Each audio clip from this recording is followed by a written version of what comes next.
Dave Asprey, my good friend. I'm so pleased to talk to you again twice in 1 week. And we were just saying, now we got to hang out. You and I have so much to talk about. And I always feel like when I've just spoken to you that I feel so inspired. And I mean, 4 times New York Times best-selling author, father of biohacking, 40 years of Zen, where you've studied literally everything that, related to meditation and breathing. I mean, you're such a pro and you have such a passion. And you know what I also really love about you? You change, you learn new things, and you're not scared to say, I used to think like that, now I think like this. That for me is a sign of wisdom. People can grow and move forward. Big congratulations. It's launch week for you. Your amazing book, Heavily Meditated. Such a cool cover. Congratulations. There you Can go. I used to weigh 300 pounds? No. It's not coming through. It's all No, fake. it's There it coming goes. through. I can't believe, look at the guy's body. You used to weigh 300 pounds. I remember the very first time I interviewed you, which was over COVID. I don't know if you remember that. It was Yeah, over I totally COVID. remember. You're smart. You And we were talking about that, and now you've come such a journey. Why don't we welcome Dave? Welcome. Thank you. And tell us how you got from 300 pounds to being a model on a book cover. I was a 300-pound computer hacker at the beginning of my career. I had done everything to lose weight. And I didn't understand that when you're carrying that much extra fat, it comes with physiological stress, where your body is stressed all the time. And it turns out I had lower testosterone than my mother. My thyroid Gosh. hormones were almost gone. And I had autoimmune issues. And I'd been poisoned by toxic mold. And Wow. Daniel Amen's very, very early work showed me that it wasn't a moral failing or lack of trying. I had a hardware problem. I have power to change that. But if it's an inherent flaw, no matter what I do, it doesn't work. Maybe I'm just not that smart. So that helped me shift that I got to do something about this. I started hooking computers up to my head because I'm a computer hacker. Like maybe I can measure what's going on. Dr. Amen, today I'm on his board of directors and he's become a close friend. I'm honored to help him. He's doing physiological scans of metabolic function in the brain to go, look, well, there's the part that's turned off. And I started measuring the electricity, not to see what was wrong, but to say, how do I control it? At the same time, I started going to monasteries in Nepal and Tibet, studied with gurus all over the planet in different Wow. lineages. I did advanced yoga for years. I did art of living breathing for 5 years with Sri Ravi Shankar. And I didn't put much of that in the beginnings of the biohacking movement because no one would have believed it. Biohacking wasn't ready. This was a baby seed I was planting intentionally about now 14 years ago. And since that time, I figured red light therapy, lasers on the brain, earthing, and putting butter in coffee was plenty for the world to digest. There are now probably 100 million self-identified biohackers on the planet. Industry Wow. analysts say biohacking is about a $36 billion industry and on its Wow. way to being 60 billion in the next couple of years. So it turns out humans want control over our state and physical state with arthritis in my knees since I was 14, obesity, prediabetes, brain fog, and chronic fatigue. That's step one. People enter biohacking for a reason. Then you become a longevity person. You say, oh, I want to live for a very long time because I like my life now. Except you don't really like your life because the other leg of biohacking is consciousness. If you don't control my physical, emotional, and spiritual state, you got to do both. The spiritual stuff is connected to the physical, but it's also connected to how you program your automated responses to reality that happen before you have a chance to think. My biggest mistake as a young person was I thought my emotions were logical. And it took someone who was more than 3 times my age watching me freak out about something going, what do you feel in your body, Dave? And I'm like, I just feel angry because what I'm doing now is really dumb. And she says, is there any part of your body that feels weird? I said, yeah, my stomach feels different. And she said, that's fear.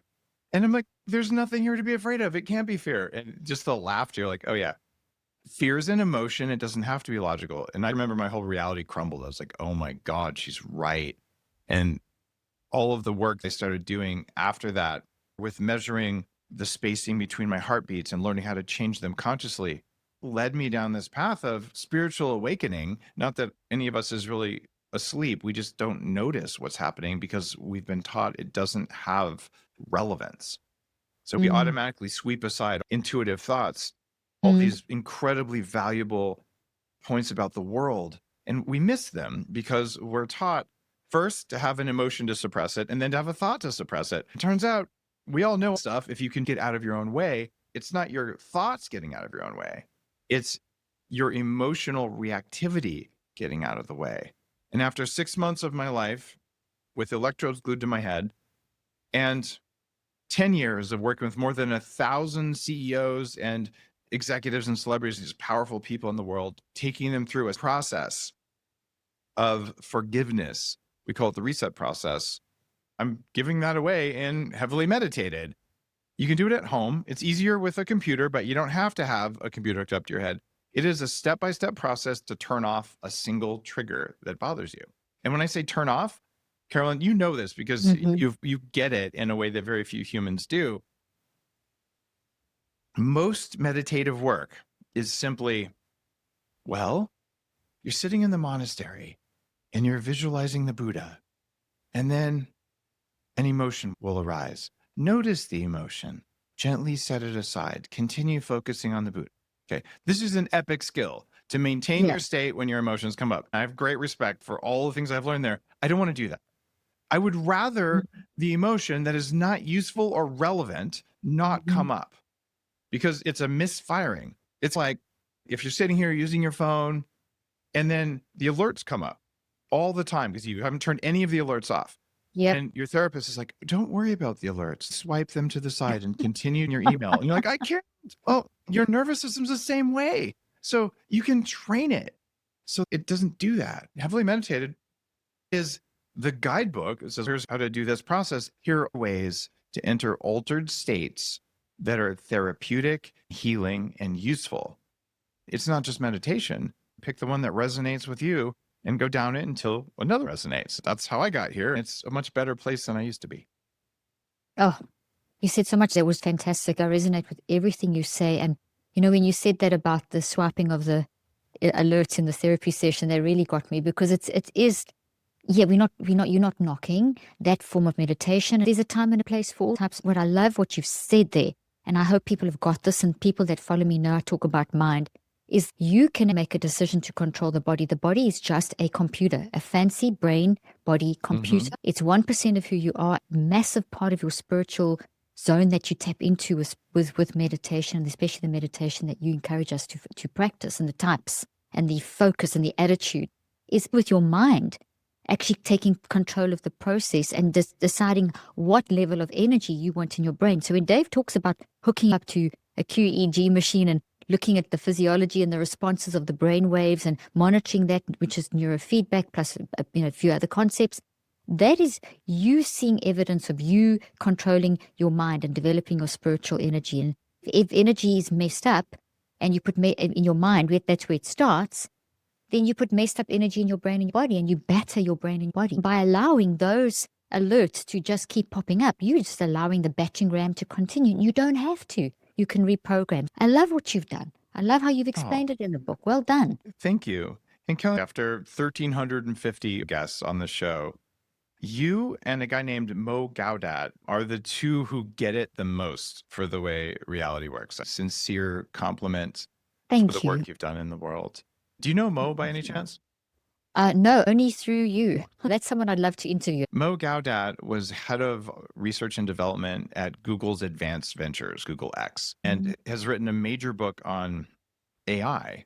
And he leads the 1 Billion Happy Project. So he's this spiritual figure who's also a deep tech nerd. And you can see that's why he and I would get along. Yeah. And the way you look at it is so in alignment with the way that Mo and I are saying, well, no, it's an engineering problem. And there's so much suffering and stress. I've had substantial PTSD from multiple causes, brain injuries from mold and hitting my head, and been able to overcome those things.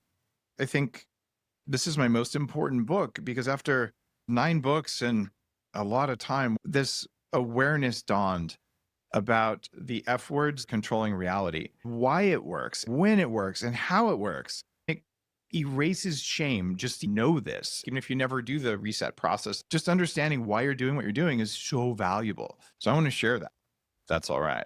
Oh, absolutely. Before you share that, I want to emphasize and make sure people understand what you're saying. Essentially, Dave, people sometimes misunderstand you and the biohacking movement. They think it's about using external things to fix external things, but you are saying it's the mind, the consciousness, and the deep part, the non-conscious, which we call the spiritual, whatever. You're saying that's the part we have to really focus on. Simply using technology to see the impact of our measuring, giving us a visual aid to see how we are managing our spiritual side of us, which is the main thing, because it's the mind, spirit, and soul that programs the body and the brain, and we can change that. The current biomedical model is so limiting because it says your brain produces thoughts. There's no accurate science even ever proving that. It's total misrepresentation of science. But it takes all hope and control away from people. So the message you bring, and the message hopefully I bring, is to empower people that with your mind, you can rewire the brain. I have seen patients go from being written off by their doctors as vegetables getting degrees. It's a reality. I just wanted people to open their ears to what you're about to teach us. I think people can see why we get along. We have that shared empowerment. I had to fix my body before my brain can do what it does now. It comes down to mitochondria. And at this point, I've had the honor of different gurus, spiritual masters coming through my neuroscience company at 40 years of Zen. They'll say, I'm really good at meditation, but I missed that one thing because I'd never felt it before. And the definition of biohacking, when I first published it, and it's a new word in the English language now, it's the art and science of changing the environment outside and inside of you so you have control over your biology, and I'd say, and your state. And what I've found working, especially with gurus as they age, when I give them supplements that improve mitochondrial function, they universally will look at me like, my powers just got stronger. And I've done this with shamans who are younger than I am. And it's like, oh my gosh, I see the grid lines better. Like I can pop into my state faster. That's amazing. I believe mitochondria are the foundational units of consciousness. This is a big statement. Yeah. I can prove it rationally, at least if you believe that time is real, which it probably isn't. That gets really esoteric and quantum. Yeah, we can always have a separate discussion around that. That is something I'd love to talk about more. So the mitochondria, we all heard ancient bacteria power plants, but that's not what they do. They're ancient bacteria, and like any bacteria, they have to sense the environment and make a decision. That means they're computers, and have to do something. Mitochondria can make heat, electricity, light, a few hormones. They can move around. But no one talks about is that mitochondria cluster around something called a microtubule. Microtubules are quantum structures in our brains that are the antennas of consciousness. The mitochondria aim the antennas of consciousness, and it can transmit or they can receive. They're foundational to life. Carolyn, you're one of the few who knows about evoked potential, or P300. For our listeners, this is when if I clap my hand, you know that it took some time for the sound to go through the internet and then to reach your ears. Your body held on to that signal for about a third of a second. And that means there's a censorship window on reality. Just like if you're watching live broadcast TV, they say broadcast live. It's not live. There's an 8-second delay in case someone's shirt falls off. Then they can censor it, right? So your body's doing the same thing. And during that 1/3 of a second, it is changing what it allows you to perceive. And that's a good thing, because if you had to perceive everything all the time with your little human brain, human brains are incredibly good at complexity and pattern matching and context, but they're very slow. And you would get eaten if that controlled everything. Plus, you wouldn't even be able to think about all of the little sphincters that need to open and close, and where's your middle toe, and we can't do that and still remain human. So that means your body's pre-processing reality for you. Great. Well, what if it does a crappy job? It does. All life on Earth. This applies to bacteria, to slime molds or politicians, and even to plants, like anything alive. These are all F words. First is fear. If something is scary, run away, kill, or hide before you can think.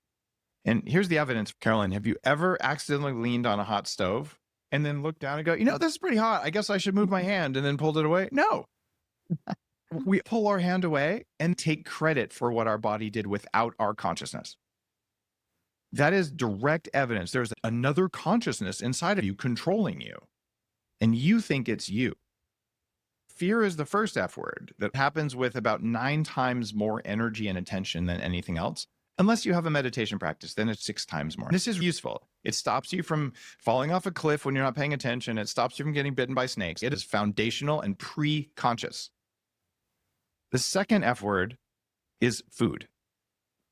Famines have killed a lot. Your body says, eat everything. Unless you've learned intermittent fasting, 1/3 of the average person's thoughts are about pizza. Like literally, what's for lunch? What's for lunch? And it's just sucking up your energy all day long. That energy could have gone into something meaningful, or it could have gone into tacos, tacos, tacos. Right? And that's okay. It's your body trying to stay alive. So we have fear, food. The next F word is one of my favorites. The polite version of that F word is fertility. How many thoughts do most people have about, oh, look at those legs over there, right? It turns out those thoughts are not really your thoughts. They're urges sent to you from life itself saying, don't die, eat everything, and everything else to make sure we have more humans. And it is more important than whatever your brain wants to do. This is the mitochondrial perspective. There are trillions of them in your body. They form a quantum entangled distributive consciousness. And they get to filter reality. They can make you see things that aren't there. They can give you all of these things. They're just trying to keep you so nothing eats you and that you don't starve and that the species continues. And when you think you are that, you're going to think, why am I having such negative thoughts? What's wrong with me? Why did I eat all the cookies? Why did I go on a date with those 4 people I know I shouldn't have, or whatever you've done? And Carolyn, have you ever done anything you're ashamed of?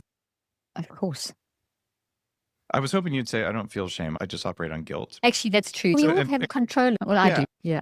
And guys, guilt is over something you did and shame is over something you are. If you're dealing with shame, your mitochondria have punched you in the face so many times that you started to believe them. Why don't I want to go to the gym? That's your mitochondria. Why did I not ask that girl out? It's your mitochondria. Why didn't I ask for a raise? Mitochondria. It's always fear, food, and fertility. So if that's not you with those urges, what is you? You is what happens after that, because there's 2 other things that life does that give me hope. Fear, food, fertility, and the next F word is friend. All life will form an ecosystem. It will support its tribe. It'll support its glen in the forest. It'll support life around it. So we are wired to be kind inside our bones, inside our cells. We just don't do it if we're scared, if we're hungry and we're lonely. And the final F word that all life does is forgiveness. And forgiveness is more of a unique human word. For us, that's how we evolve in this life. For a deer, if you've ever seen National Geographic, a mountain lion almost gets the deer and the deer escapes. It just does this whole physiological shake, dropping its adrenaline, and it starts eating some grass again. We worry about it for the next 50 years and give it to our children through multi-generational trauma unless we take responsibility and do it. So heavily meditated is the complete list of altered states, technologies, techniques, and methods to go into a healing state. Healing is an altered state. And there's also flow states, intuition states, connected states. And I have, for the last 30 years, completely transformed my consciousness and my physical biology. They go together. If I could do this as an angry Asperger's 300-pound computer hacker who had no business being in any magazine with my shirt off, much less on the cover of my own book, what happened? The body controls the mind and the mind controls the body. The source of the ego is ancient biological survival mechanisms. So you can drop the guilt and shame. Inside of your body, there's a giant Labrador retriever. And if you've ever seen an untrained dog, they come into the house, they chew on your shoes, they pee on the couch, they hump your leg, and then they eat all the food on the table, and then they bark at you. Like, great. Well, it's running your operating system because it's alive. Your inner life can be the Labrador, or you take the dog, send it to obedience training school, and it comes back as a service dog, and you put a piece of pepperoni on its nose. It'll sit there for 20 minutes until you tell it to eat. You get to pick which nervous system you have. And here's my argument. If you do any of the things and heavily meditated, it will turn down the alerts in your nervous system that make you think the world is worse than it is. And it makes you think that guy who cut you off in traffic, he did it because he disrespected you. In reality, he was about to fill his pants and he was just trying to get to the gas station. Maybe he was going to visit, his mom in the hospital. We have no idea, but the stories are our brain trying to rationalize emotions. Once you understand that, you can forgive yourself for all the dumb stuff you've done, all the regrets you have. And if you do the reset process and heavily meditate it, it's 8 steps. Step 1 is you forgive the guy who cut you off in traffic. Step 2 is you forgive yourself. And if you do both the steps, you will drop the trigger about that happening again. So the next time someone cuts you off in traffic, you just don't care. He cut me off in traffic. That's what happened. No story, no moral, no emotion.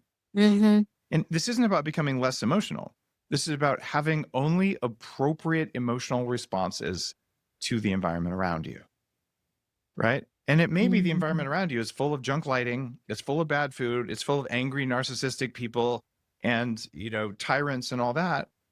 An appropriate emotional response, would you like to be in charge of yourself? It's to be untriggered and go, this is wrong, let me fix it. But if they get to trigger you, if you can be triggered, you're carrying a loaded gun. And even worse, someone else has their finger on the trigger. If you find you were triggered and someone could pull your trigger, be grateful. Because now you have a target for the reset process. I'm not going to get triggered by that again. I'm going to follow the 8 steps. I'm going to write down what I did so I don't forget it. And the amount of capacity that has come in my life because of this, I have 9 companies now. My last big company, Bulletproof, did almost $1 billion in revenue and changed so many lives. 1,300 podcast episodes, 2 teenagers, this incredibly complex life that would overwhelm me if I was 25. I could not have handled this. In the book, I talk about what it's like when a family member tries to steal one of your companies. I talk about when I was removed from my own company by investors, and they ended up selling the company for far less than it was worth when they removed me. I consciously uncoupled from my wife after 17 years. Any of those can break humans, and to have all 3 of those things happen at the same time, if you want to be resilient, I recommend not doing those because it was painful. I would not be here today had I not known the reset process and let it go, and had I not practiced it regularly. This tool sets you free to have enough energy to change something in your environment. Maybe you improve your food, improve your sleep, and that gives you more energy. End of the day, you have so much energy and you pour it into fear, to food, you pour it into family, and then you pour it into friend and community. And then what's left after all that, that's what powers you to improve yourself. And if your energy is low and your fear is high and you're hungry all the time, no wonder we get stuck. So your job, it's transform fear into the opposite of fear. And I've been wanting to ask you this. What is the opposite of fear? Peace.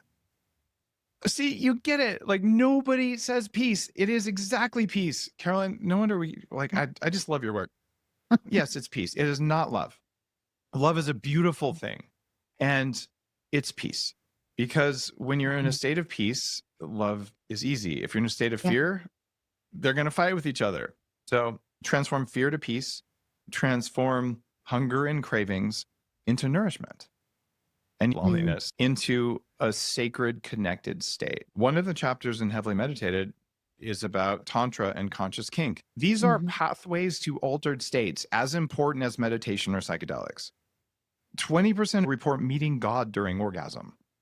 You can't tell. They're just laying there twitching, having a profound, deep, healing, connected, mystical experience. So why do we cover those with shame and we make psychedelics illegal, but it's okay to do breath work? Like, what is up with that? They're all just pathways, and different people are called in different ways. So you read Heavily Meditated and go, that one resonated. Let me go down that path. You're not going to probably do everything in the book because that would be a lot of time. You're going to do the ones that work best for you based on intuition. Okay, I made a whole page of notes, but thank you for that incredible wisdom. You're one of the first people besides Stuart Hammerhoff and Sir Roger Penrose that has spoken about microtubules. I've been teaching on microtubules and How quantum do you entanglement. we're like Exactly. And long lost no, relatives. literally 25 years ago, I'd bring the tubules, mitochondrion, and the tubulin and explain how that affects memory formation. So when I heard you, I love the mitochondrial aspect because of the tubulin cluster around that. I mean, this is fantastic. So what you've given, if I can just summarize very simplistically, we have this physical body structure to support us. But if we don't manage it correctly, it will just it'll explode and implode and not support us and send us messages. And because the body, even though it's 1% of who we are, it feels like 100% because it's what we are consciously focused on. Our non-conscious mind, I call it the non-conscious. You've been referring to that subconscious level, pre-conscious. The non-conscious perceives and has all the wisdom. It doesn't let everything get inside the body. The body can't handle it.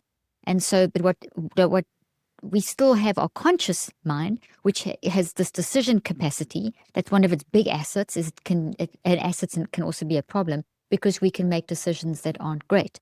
So Dave and I are talking about the body, consciousness. So who's the we? The we is the mind. So you uniquely have this ability to actually direct your consciousness and listen to your non-consciousness. When you do that, you change your physiology and you influence it via the mitochondrial clusters that work with the tubulin. And the reason those are important is because that is what we've seen from scientific evidence. Mm-hmm. Strong scientific evidence is where mind circulates, where the mind energy, which produces our thoughts, circulate through the brain and the body, and that enables us to function. And if it's all crazy, we won't have that peace. And if it is not crazy, we will have peace. And then Dave's classified the F's words: fear, food, fertility, friend, and forgiveness. I said the polite version there. And what we've got to do is watch where the energy goes. And if we're putting all the energy in fear and food and fertility, then the friend and the forgiveness doesn't get enough and everything goes out of whack. So basically self-regulating. It goes hand in hand with help and hurry. These are toolkits to realize that what the world has been telling you for the last 40, 50 years, which is you are a machine only, that your brain controls you, that your brain generates your thoughts, that this part of your brain is the part that controls this, and if that's broken, you're broken forever. That is not the truth. The truth is that your brain will suffer, your body will suffer, but it's because of what you're doing with your mind. Meditation and all the things Dave and I teach are helping. There's a quick summary. I didn't go into all the detail because they can get it in your book. Mm-hmm. Did I say anything? Want to fix anything? There's a tweak in the model. What you refer to as the non-conscious, I would argue that's conscious. It's just not you. It's a separate consciousness that rides around inside your meat. And it has a very important function, and its function is to keep the meat alive. It doesn't understand time, refrigerators, abundance. It's there at a low level, but blindingly fast. Understanding there's a different consciousness, what's it doing aside from the F words? It's helping your brain predict the future. One model of consciousness, or the brain, it's predicting what it expects to happen, and it's only notifying you of things that didn't meet expectations. So you don't think about the desk, but if it was furry, you go, what the heck is going on here? It wasn't hard the way it's supposed to be, right? And the other, maybe more useful thing that your brain is doing, it's creating a user interface for reality that's useful for us to survive. And that's kind of important because reality, we can prove in a lot of different ways, it's just quantum foam. We're all fields floating around in a quantum foam. You just can't see it. Your body is taking all that complexity and it's processing it first, and then your mind processes it second so that I can look at you. But I also know that if we were to pull your body apart, you're almost entirely empty space. And so am I, right? Agreed. It's okay not to see that. You're not supposed to see that because you're riding around in a meat body. You have to see that. Otherwise, you can't comprehend it. If you do a breath work, enter a tantric state, or you take a psychedelic, or you go to one of these altered states, you go, wow, like the world's way more connected and conscious than I normally perceive. And that's okay, right? So this is the world we're playing in. The fact that it's different than what you perceive can be ungrounding for some people. You tell yourself stories about your parents. You know, my mom was really angry that one time. And then you talk to your mom 20 years later, she goes, I wasn't angry. I just had a migraine. You're like, oh my God, everything you have is a story about the world, but your perception doesn't always match reality. Learning that your body has legion level powers of deception. It'll make you think that other person did something to you. The reality is the other person did something. When you have that reset process, what you learn is whatever they're doing wasn't about me, even though I don't like what they did. Maybe it caused harm to me. It was never about me. If I hold the grudge and anger, it only costs me. Every grudge, anger, trauma you hold sucks energy. It creates friction in your life. When you Mm-hmm. learn how to, instead of managing those, which is traditional psychology, like CBT therapy, let's just notice the emotion and use our brain to second guess it. Do you know how much attention that takes? I couldn't do what I'm doing if I had to do that. You have a moral obligation to turn off all those triggers instead of managing them. You're not here to manage triggers. You're here to be untriggered. I love this. Brilliant. Here's how we can reconcile. With the word preconscious, that's in our body. I totally agree with it. Okay. It's that thing that animates the body without intelligence, but it's very reactive. It's not thinking things through, just keeping things running. And Correct. that needs control. And then our conscious mind can get stuck in that. Oh, my mother was angry with me while she had a migraine. But if we meditate, we can access our wisdom. That's the non-conscious. That's where the good stuff is. It's got the stuff saying, hey, Caroline, Dave, whatever, don't think that thought. Don't just listen to that preconscious energy flow and the reactions in your body. Put that aside, get into an altered state, get into your non-conscious, find the truth, tell your body what to do. That reconciles what the meditation accesses. It does. I love your model. The other thing you mentioned, which blows my mind, is Penrose's model of microtubules. Brilliant. Exactly. I think it's wrong. Maybe his reflection back of consciousness, but the collapsing. Now, I wonder if we're going to take people down another road that's going to confuse them. So maybe go for it. Say what you wanted to say. I've got more questions for you. This model of consciousness, we get kind of esoteric, says, and I'm consolidating a lot, but it says that the basic unit of consciousness is this little structure inside the body called a microtubule that collapses quantum possibilities into realities. And I don't think microtubules are the basis. I don't think they're conscious. No, I don't think they're conscious either. It's the mitochondria, the smallest unit of consciousness. They're single-celled organisms. And we can show they're directing microtubules. So microtubules are inherently a huge part of reality. And there's a distributed intelligence that's quantum entangled throughout your body going, do I point this at threats or do I point this at manifesting a reality that is better? And the more conscious you are, the more you can direct that. Yeah, you direct the mitochondrial networks saying, you know what? I want all of you to focus on love. I want you to focus on creating something. And they will force reality to collapse into beauty, love, grace, all of the amazing things that humans are capable of. And if you don't know that, or if you allow fear and trauma and a dysregulated mitochondrial network, which I definitely had biologically, as well as a dysregulated nervous system, PTSD, trauma, anxiety, depression, all those things, no wonder you're going to make a bunch of junk in your life, right? And it's not you that's doing it. It's your hardware in your body. And you're in charge of all this, but no one taught you how it works. No, you. Be in charge. So yeah, you being in charge is vital to the point of the mitochondrial theory you bringing. I think we're trying to understand this, but I think the point that's being made by you, myself, Bren Hammerhoff Penrose, is the fact that you as a human can learn to control the responses in your body and not to be completely driven by the strong responses in your body to the things in your life, those triggers that you speak about. They do not have to control us. We can't just, as you say, swipe them away. We need to recognize what they are, understand how they work, and manage our mind to tune into the unconscious through the meditation, the stuff I teach, the stuff you teach, to be able to do that process.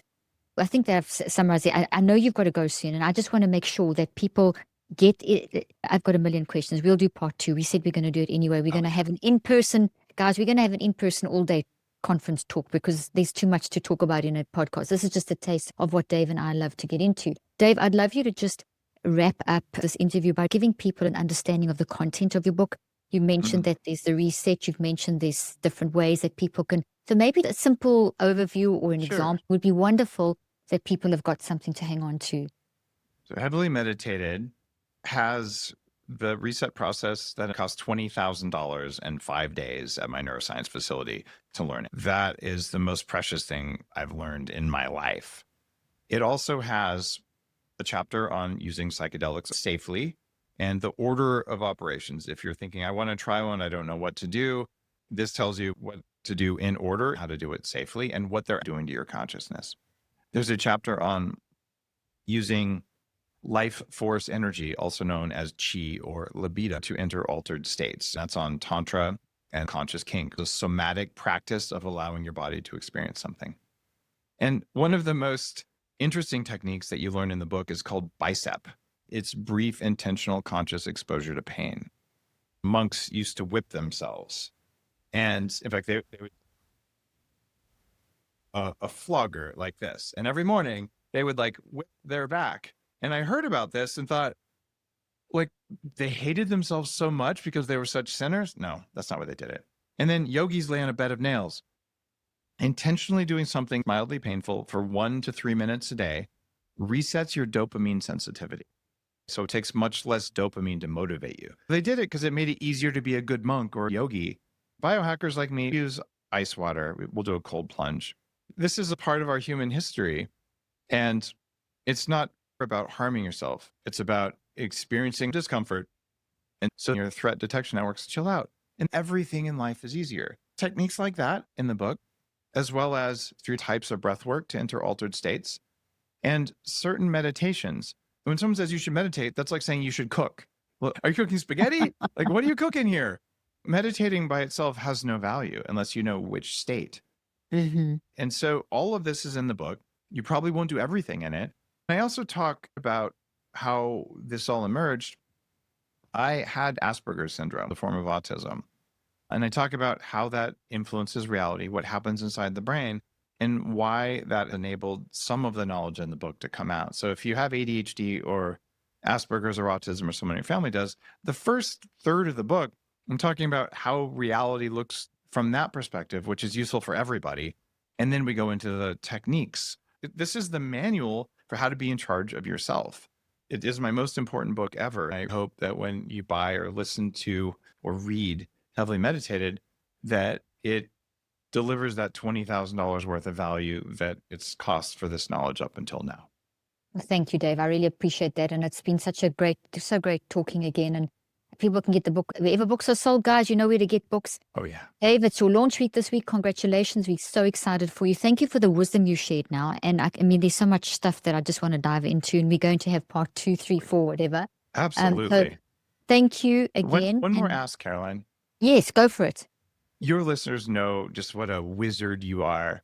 So if they haven't picked up your book, they need to on Amazon. It'll say Heavily Meditated. Say buy Dave's book, buy Caroline's book together. Do that, guys, because then you help us. This is content that when you get this, as Dave said, it's $20,000 worth of research, 40 years of research. This is our life's work. It helps us, it helps you, it helps millions, and we all help each other. So that's the friends part of your 5 F's, the community.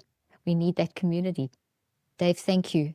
Thank you for your insight, wisdom, and I appreciate it.